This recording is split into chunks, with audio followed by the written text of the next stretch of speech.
Good morning, 8th class. So, today I am here to recapitulate the geography first chapter, that is resources. Yes, dear students, first of all, what is a resource? So, anything that satisfy human need is called a resource. The definition can come in one mark question, so be careful. What is a resource?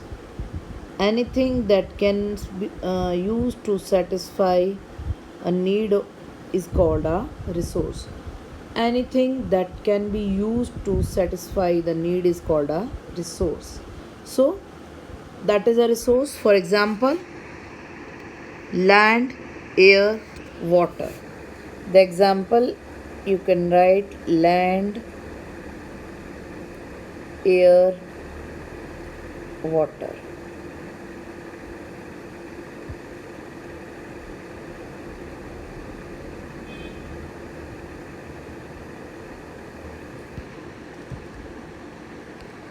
Yes, dear students, the land, air, water. As one of example, it has been shared here also. The water you drink when you are thirsty, the electricity you use in your house. So many things they are here. The main common example I am writing here. When anything shows its value, or we came to know about the value of a thing, so that thing becomes a resource. So one activity here it is written, list out 5 resources you use in your home and 5 you use in your classroom.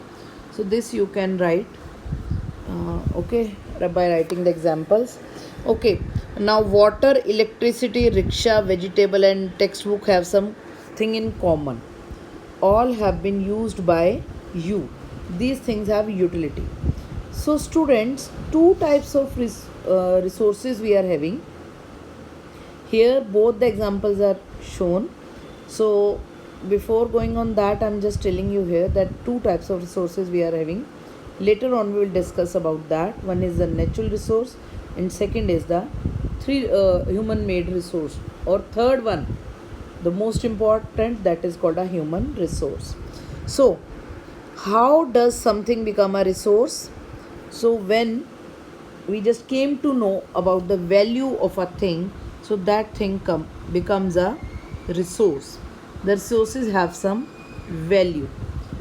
When we came to know about the value, that means maybe the economic value, maybe the utility you are having, that thing become a resource for us.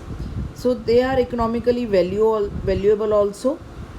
And the main things I have written, that is that example. Yes, my dear students, the types of resources I have told you that there are 3 types of resources.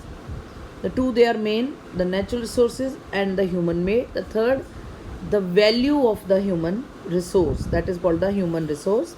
So with the help of the time and technology, these are the two main factors which change the resource, a thing into a resource. These are the two factors which change the thing into a resource. These three things, they are changing the thing into a resource. And all the resources, they are having a base. They are based on the thing that the needs of the people. If human being they are having a need of a thing, so that thing becomes into a resource with its value. Because as we know, the human beings, they are also having their knowledge and skills. They are using their knowledge and skill.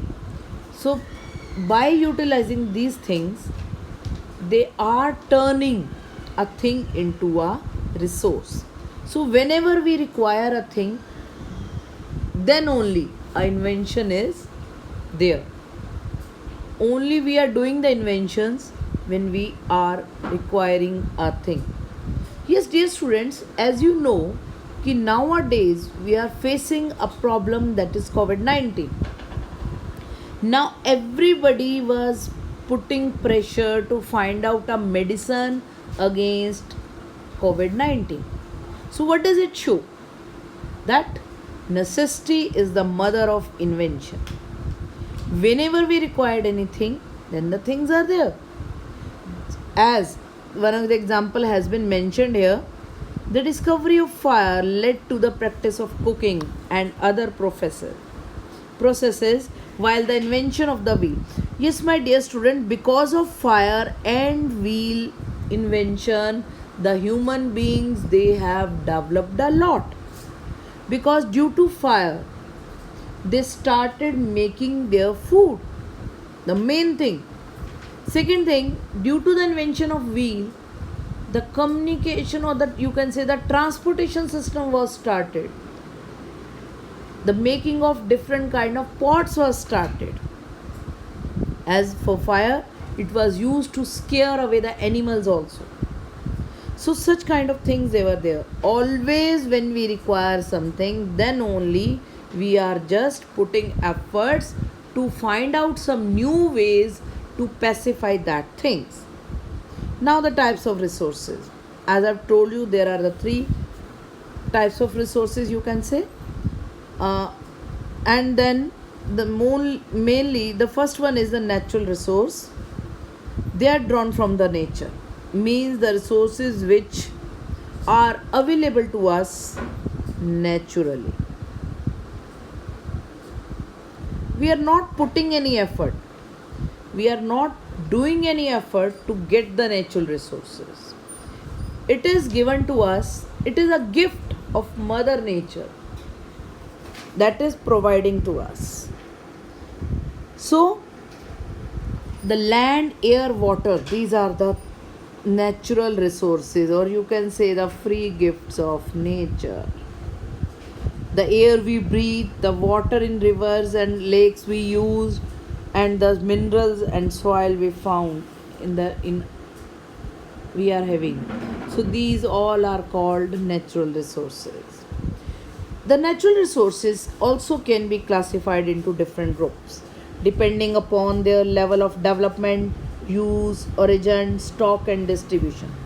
And we all are dividing these resources on these different bases: development, use, origin, stock, and distribution.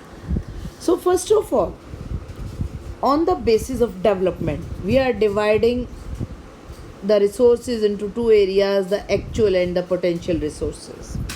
These are divided on the source of development. The actual resources, the resources which are available to us in the present, means the quality or the quantity is known to us, and that are the rich deposits of coal in Germany, you can say one of the example. And here in India, the dark soils of the Deccan Plateau in Maharashtra. These are all actual resources. Means that resources which we are using now, or you can say we are using at present. So these are called as the actual resources. Now potential. As the word shows, potential means we are having the thing, we are having the caliber, and that quantity may not be known to us, but we know that things are there. But these things are not used at present, not being used at present. So, why we are not able to use that things at present? Because the technology that is available to us, that is not sufficient to make the use of that resources. So these resources could be used in future. The level of technology is not up to the mark, up to the advanced level, so we can easily utilize that resources. The example, the uranium found in Ladakh is an example of the potential resource that could be used in future, but now we are not able to use that. So that is our potential. We are having the caliber, but not able to use in the present. So these are called the differentiate between the actual and the potential resources. So here some more examples are given. The actual resources, the wind farms, we are generating the energy from using windmills, or the solar energy we are using in plain areas. Now the next is the on the basis of region, resources can be biotic and abiotic. Abiotic, that is on the origin, you can say. The abiotic resources are non-livings, like soils, rocks, and minerals. These are the example of the abiotic resources. And all the plants and animals are biotic resources. Even in animals, human beings, they are also included. Human beings are also included.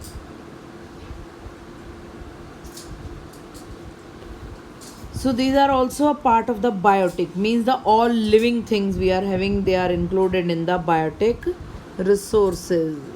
Non-living, abiotic; living, biotic. Again I am repeating, abiotic, non-living, biotic, living. Example of abiotic: rocks, soil, land.